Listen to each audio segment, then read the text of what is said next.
Well, for more, Sebastian Detman joins us live right now. He's an assistant professor of political science at the Singapore Management University. Professor, thank you so much for joining us. Well, the incumbent Barisan National Coalition not supporting either candidate, a move that's really prevented both Anwar and Muhyiddin Yassin from reaching a majority. What is BN trying to achieve through this move? Well, I would say at this point, I think there's internal divisions about what the BN should head for, whether or not it would profit most from being within the government, with joining with Pakatan Harapan as forming a majority government that way, or whether it makes more sense to stay on the outside and the former Prime Minister Ismail Sabri basically said that UMNO was going to, stay neutral. So I think there's quite a bit of division within the party itself about what is the best option. And of course, at the end of the day, it's also the case that being in the government is better than not being in the government. So we'll also see how the negotiations, which we won't see ourselves, but how those negotiations will end up shifting the support that BN puts, whether it's to PH or to another coalition.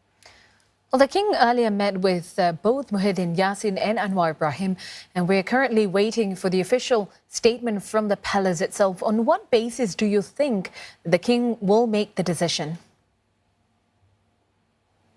Well, I can only speculate, but according to the Constitution, the King will appoint the Prime Minister who commands the support of the greatest number of members of or confidence of the majority of the Parliament. So that is quite broad and vague, and this leaves a lot of leeway for how this process actually ends up happening. Whether or not the King will again go for this process of statutory declarations, which was how the previous Prime Minister or has been used previously, or what kind of timeline he's going to be using.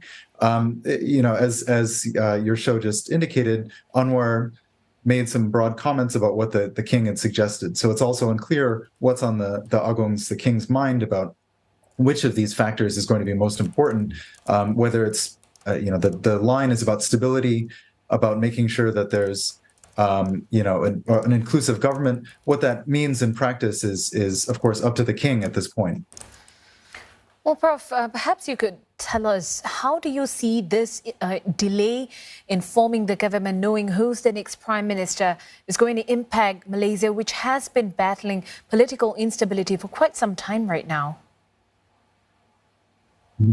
I think in the short term, we've seen that the markets have reacted to this instability. There's a bit of a sort of economic worry about what comes next. That being said, I do think that once the government is formed, that whoever ends up being supported as Prime Minister, I think will end up having enough of a support base that an unstable government will not be in the cards. That being said, I do think this uncertainty has raised a lot of questions about racial violence and racial issues, which have come up over things like TikTok, and there's worries that perhaps this further instability could lead to some level of unrest, but I don't think that also means that we'll come to the point of anything open conflict. Well, we just heard earlier at the news conference that there's been no confirmation or any talks about a minority government forming. Perhaps you could take us through what kind of an impact having a minority government will have in Malaysia.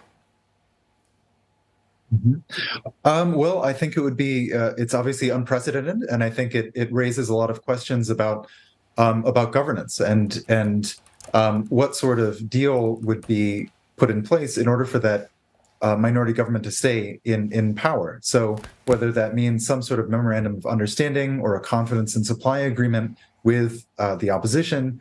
Of course, that was one of the ways which was used in the last several years to guarantee the stability of the government. That being said, I think it still depends on what kind of government can be formed. If it's around PN, for example, what partners can it find for its for its coalition, if it's around Pakatan Harapan, or even, as some have speculated, BN. It's also unclear what kind of agreement would come. And that being said, I don't think it's a likely outcome of this process. Well, one last question before we let you go. Let's also touch a bit on voters' frustration. They've been waiting patiently as much as all of us have been. Perhaps you could let us know, what do you think their reactions will be on the ground? We're also seeing Malaysian police cautioning the country's social media users to also refrain from posting provocative content on race and religion after this divisive election. How about their frustration?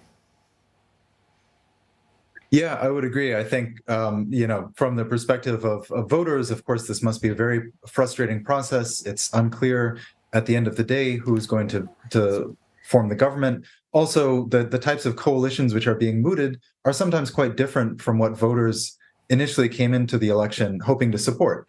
So most notably, if there's a tie-up between Pakatan Harapan and BN, although it's still unclear whether that's out of the run or not, out of the running, that's a very different type of government than most Pakatan Harapan voters initially supported. So these types of kind of uncertainties, I think, of course, do add to this sense of frustration. But again, that being said, I think the priority of everyone is to make a functioning government as soon as possible, and for the king to appoint a prime minister going forward. So I don't expect that this process is going to be take that much longer. Although that being said, we've had so many unprecedented experiences on this over the past several days that it's also just impossible to predict what comes next. That's exactly right. We'll have to wait and see what comes next. Thank you very much for your insights. That was Sebastian Detman from the Singapore Management University.